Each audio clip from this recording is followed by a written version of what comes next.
Olá galera, aqui é o professor Claudio Almar.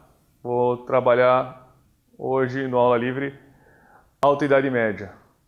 Lembre de baixar suas apostilas e fazer os exercícios. Muito bem, a Alta Idade Média, a gente vai precisar lembrar de alguns detalhes importantes, principalmente dos impérios medievais. Então vamos dar um tempinho a eles. Os impérios medievais, começando pelo Império Franco, vão colaborar para a formação do feudalismo. O Império Franco vai ser dividido em duas partes, essas duas partes, dinastia Merovingia e dinastia Carolíngia. Dentro da dinastia Merovingia, vamos lembrar de Clovis, que recebeu do Papa o batismo, sendo assim o primeiro império religioso ou império católico da Idade Média.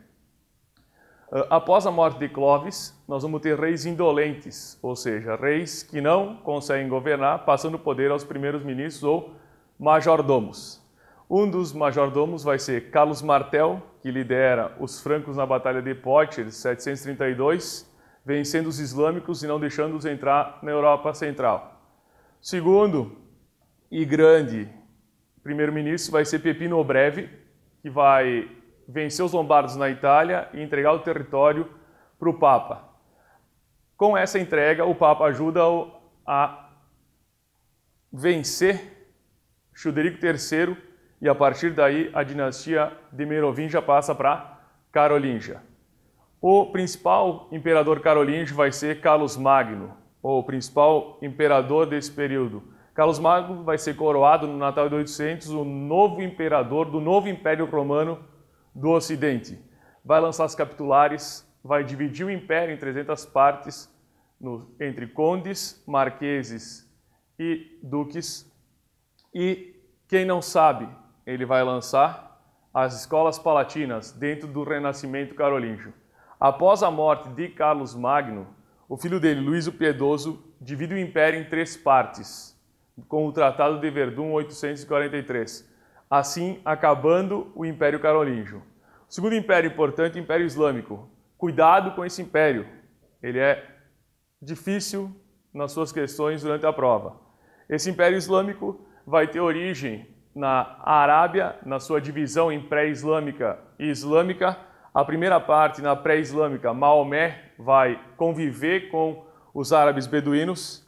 Após ele crescer, vai casar com Khadija e vai controlar as caravanas pelo Oriente. Vai ter contato com o judaísmo e com o cristianismo e vai ter a revelação, quando o arcanjo Gabriel aparece para ele e diz que só há um profeta, que é Maomé, e só um Deus, que é Alá. Muito bem, a partir daí Maomé volta para a Arábia, da Arábia não o reconhecem como profeta e ele parte para Yatrib. Essa passagem vai ficar conhecida como Hégira, a saída do profeta de Meca até Yatrib. Em Yatrib ele vira o grande profeta e a cidade passa a se chamar Medina. Maomé, saindo de Medina a partir da Jihad, encontra os beduínos e entram em Meca. E em Meca ele faz um acordo com os Coraixitas, tribo que controlava a cidade e o comércio, e deixam na Caaba somente a Pedra Negra. A Pedra Negra é um meteorito que veio do céu, mandado por Deus, e ela ficou preta devido aos pecados dos muçulmanos ou pelos beijos que eles dão na visita até Meca. A partir de então, é lançada a partir dos Omíadas a expansão do Império Islâmico, e aqui muito cuidado, os Omíadas é a expansão do Império Islâmico e os Abássidas é a decadência do Império Islâmico. Muito bem, a decadência do Império Islâmico também pode ser vista a partir da quebra da unidade religiosa do Império. Essa quebra é o quê? Os xiitas e os sunitas. Os xiitas que seguem somente o Alcorão e os sunitas que seguem a Suna e o Alcorão.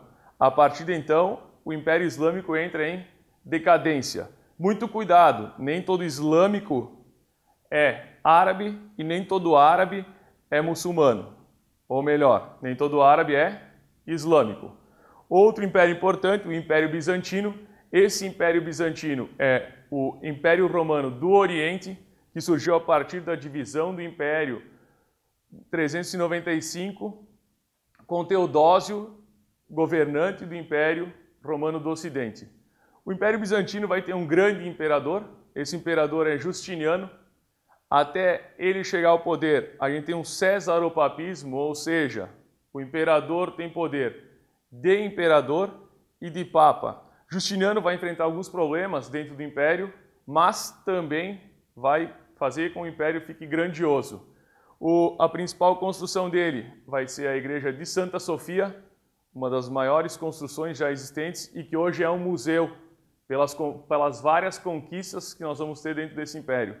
Além disso, Justiniano vai sofrer com a revolta de Nica, que é uma revolta no hipódromo de Constantinopla, onde ele não decide um vencedor dentro dos participantes e a mulher dele, Teodósia, manda massacrar o povo nas ruas. Além disso, nós temos duas heresias dentro do império, essas duas heresias, iconoclastia e monofisismo. A iconoclastia é proibido o uso de imagens, porque os monges passaram a ter mais poder que o imperador, e o monofisismo é que Jesus foi só divino, não foi humano.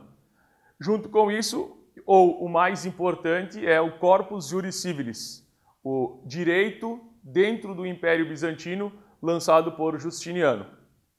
A partir de então, a gente tem os três impérios que formam os impérios medievais. Esses três impérios trazem algumas influências para o desenvolvimento do feudalismo. Muito bem, depois dos impérios medievais, vamos entrar no feudalismo.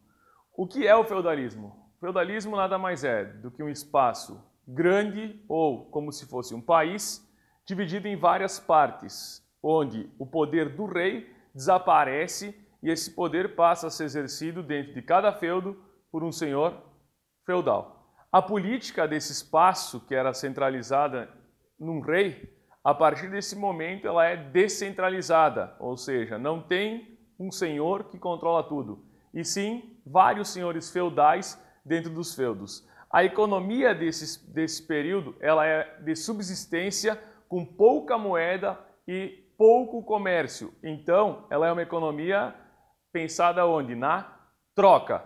Muito bem, a sociedade do período. A sociedade do período ela vai ser dividida em três partes e sempre em três partes. Onde o indivíduo nasce, ele morre.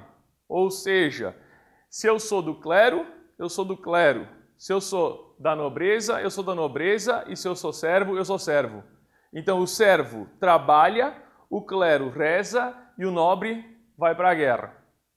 Durante todo esse período, quem mais paga para estar vivendo no período é o servo.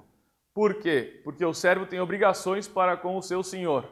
E uma dica, o servo gosta de viver nesse espaço, pois ele tem proteção. Esse servo paga imposto de 3 a 5 dias por semana, que é a corveia, trabalhando nas terras do Senhor, a banalidade, que é pagar para utilizar os equipamentos do Senhor, e a talha, que ele trabalha nas terras dele e entrega parte da produção ao seu Senhor. Todo esse período de feudalismo, lembrem, não há centralização política, é um período de descentralização política. Toda essa primeira parte que falamos até agora, ela vai se caracterizar em Alta Idade Média. Passando das cruzadas, nós vamos ter a Baixa Idade Média. Mas tem que ficar claro, antes das cruzadas, Alta Idade Média, e depois das cruzadas, Baixa Idade Média. A relação com o exército nesse período, ela é muito de fidelidade. Então, um suzerano entrega parte do que ele tem para um vassalo, e esse vassalo jura fidelidade a ele. Essa fidelidade, ela é tanto do vassalo para o suzerano, quanto do suzerano para o vassalo. E um detalhe, qualquer pessoa pode receber essas terras? Não. Quem pode receber são somente os nobres. Então a fidelidade acontece entre dois nobres. O vassalo, fidelidade ao suzerano, e o suzerano, fidelidade ao vassalo. Exemplo, estamos num tribunal feudal e o vassalo está sendo julgado. O suzerano vem defendê-lo. Se acontecer ao contrário, o suzerano está no tribunal, o vassalo vem e defende o suzerano. A partir daí, o que é importante lembrar? As cruzadas. Quem lança essas cruzadas? O que são as cruzadas? O principal objetivo religioso das cruzadas é reconquistar Jerusalém, cidade sagrada, essa Jerusalém que está sob domínio dos mouros, ou dos muçulmanos, ou islâmicos. Lembrem aqui, mouros, muçulmanos, islâmicos, sarracenos, são os que formam o Império Árabe muçulmano. O objetivo, então, reconquistar Jerusalém. Esse é o objetivo religioso. Para o nobre, o objetivo passa a ser conquistas de terras, nessa ida até Jerusalém. O Papa que lança as cruzadas é o Papa Urbano II. O Papa Urbano II, no concílio de Clermont, em 1095, lança as cruzadas. Muito bem, a gente vai ter 8 cruzadas oficiais e 2 cruzadas não oficiais. As 2 não oficiais são as que menos têm importância, pois são dos mendigos e das crianças. Isso só como exemplo. As 8 cruzadas oficiais têm 3 que são importantes, a primeira, a terceira e a quarta. A primeira cruzada ela é importante, pois é uma cruzada de nobres. Esses nobres partem da Europa e vão a Jerusalém.